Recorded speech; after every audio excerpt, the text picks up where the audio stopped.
Capítulo 23. Saber ouvir. Intimamente, lamentei a interrupção da palestra. Os esclarecimentos da senhora Laura fortaleciam-me o coração.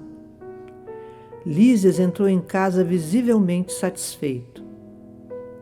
"Olá, ainda não se recolheu?" perguntou sorridente.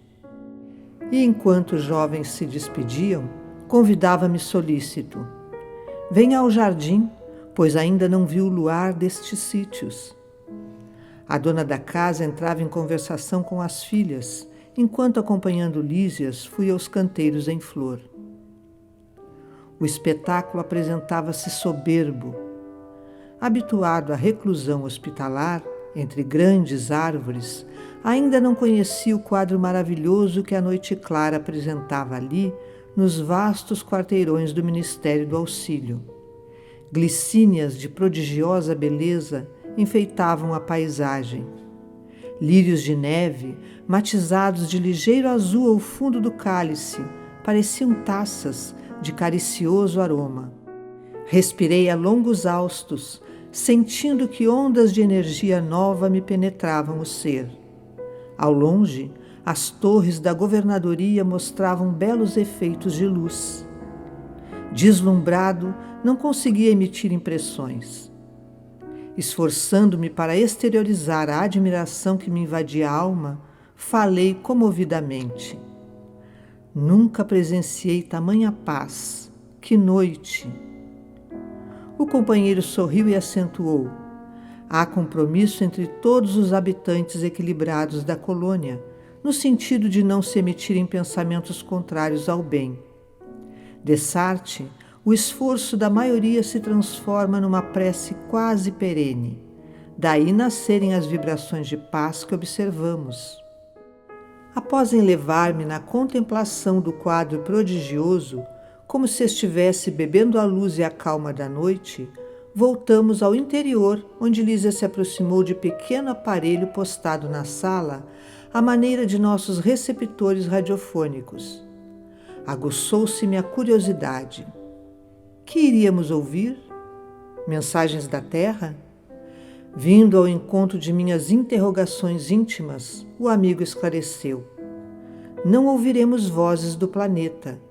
Nossas transmissões baseiam-se em forças vibratórias mais sutis que as da esfera da crosta." "Mas não há recurso", indaguei, "para recolher as emissões terrestres?" "Sem dúvida que temos elementos para fazê-lo em todos os ministérios. Entretanto, no ambiente doméstico, o problema de nossa atualidade é essencial. A programação do serviço necessário, as notas da espiritualidade superior e os ensinamentos elevados vivem, agora, para nós outros, muito acima de qualquer cogitação terrestre." A observação era justa, mas, habituado ao apego doméstico, inquiri de pronto: "Será tanto assim? E os parentes que ficaram à distância? Nossos pais, nossos filhos?" Já esperava essa pergunta. Nos círculos terrestres somos levados, muitas vezes, a viciar as situações.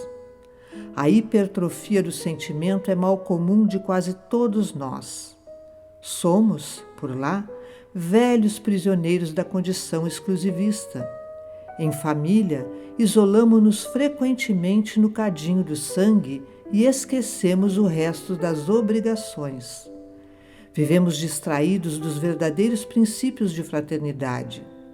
Ensinamo-los a todo mundo, mas, em geral, chegado o momento do testemunho, somos solidários apenas com os nossos. Aqui, porém, meu amigo, a medalha da vida apresenta outra face. É preciso curar nossas velhas enfermidades e sanar injustiças. No início da colônia, todas as moradias, ao que sabemos, ligavam-se com os núcleos de evolução terrestre. Ninguém suportava a ausência de notícias da parentela comum. Do Ministério da Regeneração ao da Elevação, vivia-se em constante guerra nervosa. Boatos assustadores perturbavam as atividades em geral. Mas, precisamente há 2 séculos, um dos generosos ministros da União Divina compelia a governadoria a melhorar a situação. O ex-governador era talvez demasiadamente tolerante. A bondade desviada provoca indisciplinas e quedas. E de quando em quando, as notícias dos afeiçoados terrestres punham muitas famílias em polvorosa. Os desastres coletivos no mundo, quando interessassem algumas entidades em nosso lar, eram aqui verdadeiras calamidades públicas. Segundo nosso arquivo, a cidade era mais um departamento do umbral que propriamente zona de refazimento e instrução. Amparado pela União Divina, o governador proibiu o intercâmbio generalizado. Houve luta, mas o ministro generoso, que incrementou a medida, valeu-se do ensinamento de Jesus, que manda os mortos enterrarem seus mortos, e a inovação se tornou vitoriosa em pouco tempo. Entretanto, objetei, seria interessante colher notícias dos nossos amados em trânsito na terra. Não daria isso mais tranquilidade à alma? Lísias, que permanecia junto ao receptor, sem ligá-lo, como interessada em me fornecer explicações mais amplas, acrescentou: observe a si mesmo, a fim de ver se valeria a pena. Está preparado, por exemplo, para manter a precisa serenidade, esperando com fé e agindo com os preceitos divinos, em sabendo que um filho de seu coração está caluniado ou caluniando? Se alguém o informasse agora de que um dos seus irmãos consanguíneos foi hoje encarcerado como criminoso, teria bastante força para conservar-se tranquilo? Sorri, desapontado. Não devemos procurar notícias dos planos inferiores, prosseguiu solícito, senão para levar auxílios justos. Convenhamos, porém, que criatura alguma auxiliará com justiça, experimentando desequilíbrios do sentimento e do raciocínio. Por isso, é indispensável a preparação conveniente antes de novos contatos com os parentes terrenos. Se eles oferecessem campo adequado ao amor espiritual, o intercâmbio seria desejável.